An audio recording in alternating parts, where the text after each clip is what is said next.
कुंडमळा परिसरातील इंद्रायणी नदीवरील पूल कोसळण्याची घटना अत्यंत दुर्दैवी आहे। मृतांचा आकडा कदाचित वाढेल अशी भीती वर्तवली जात आहे। मात्र एवढी मोठी मनुष्यहानी घडतेच कशी काय?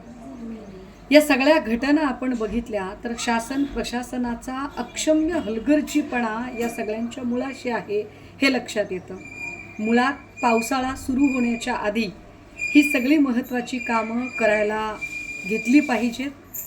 पावसाळा संपण्याच्या आधी हमरस्त्यांवरचे पूल, महत्त्वाच्या नद्या आणि तिथे असणारे रस्ते या सगळ्या गोष्टींची पाहणी करणं गरजेचं आहे।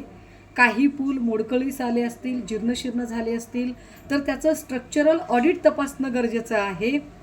कुंडमळ्याजवळची जी घटना घडली, हा पूल अत्यंत जीर्ण झालेला पूल होता। ग्रामस्थांनी वारंवार नवीन पुलाची मागणी केली होती, मात्र लोकप्रतिनिधींनी ही मागणी साफ धुडकावून लावली।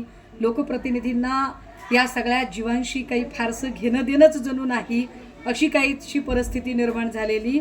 विशेष या पुलावर असणारा जो काही रस्ता आहे, पूल सुरू होताना आणि संपताना दोनही बाजूंनी किमान सूचना फलक लावणं तरी गरजेचं।